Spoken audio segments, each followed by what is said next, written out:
Thank you. If you wish, you may state your name, but because you're a minor, you do not have to. With that, you may go ahead and proceed with your statement this afternoon. My name is Sylvia Lester. By my understanding, a victim impact statement shares the story of how a crime has affected oneself. I feel compelled to share my own story. I never understood or grasped the truly devastating reality of losing someone you love. I still haven't grasped the concept, to be completely honest. The only coherent words that came out of my mouth when I received the phone call that my beautiful best friend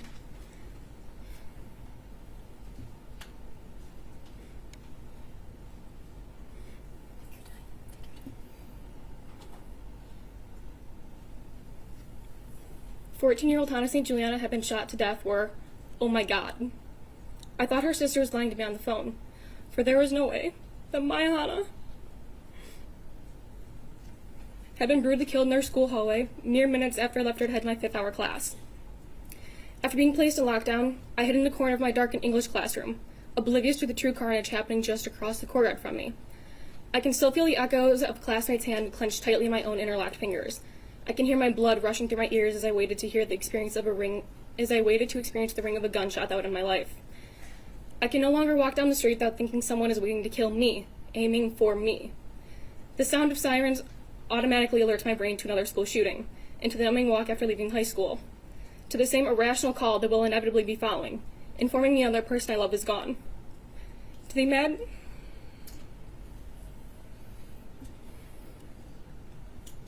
imagined portrayal of Hana bleeding out on the floor of our history hallway. This image will forever be stamped on the forefront of my mind. There are people that I now truly hate in this world. These types of people, in some way, take something from another. In a manner of speaking, they are thieves. Though, ironically, most thieves could return what they took if only they had the fortitude to do it. This thief, you, a murderer, can't give me back what you stole.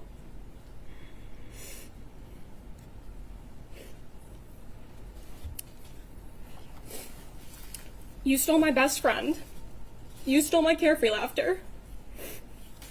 You stole my Christmases. You stole my Tuesdays.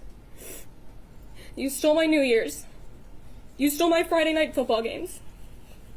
You stole Hana's 15th birthday. You stole Hana's 16th birthday. You have stolen every single one of her birthdays.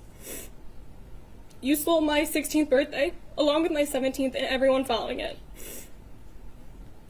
You stole my ability to live life without the crushing fear of being killed at any given moment. You stole my love of school. You stole the love I had for the naivety in people. You stole my trust in the innocuous people on the sidewalk. You stole the comfort of my room by leaving me petrified of the dark and the horrors that may be lurking in it, waiting for me to let down my guard once again. You stole my dreams and turned them into recurring nightmares where my best friend bleeds out on the floor of our school. You made me into someone that I never would have recognized at 15. You took the girl that I was, tore her to shreds, and left her to find a way to suffer through every single day without the presence and loving friendship of Hana St. Juliana. It was asked in the Miller hearing if it was traumatizing to lose your best friend. You don't need an expert to tell you, you need only ask me.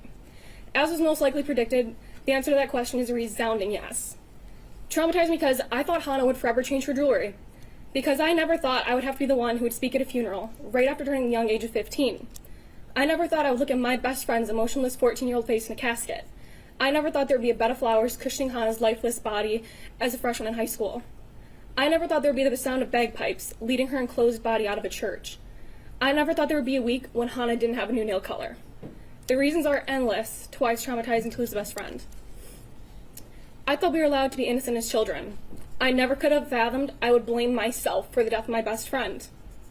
I never could have imagined a day where I would have to blame myself to try and give a reason as to why she died, to why you decided to take her life. I never could have conceived the idea that at 15 I would feel as if my best friend's blood was on my hands, all due to the reality that I left her in a hallway because I didn't want to be late to class.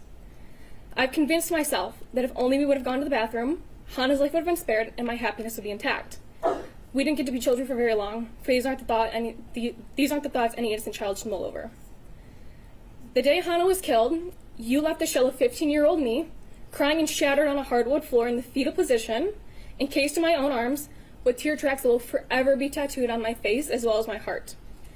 To this day, I'm convinced I'm still lying on that hardwood floor, rejecting the actuality that I live while Hana doesn't. You left Hana St. Juliana, my best friend, my person, lying dead on the floor in a pool of her own blood. On November 30th, you terrorized 1,800 students and teachers. You shot 6 defenseless students and 1 teacher.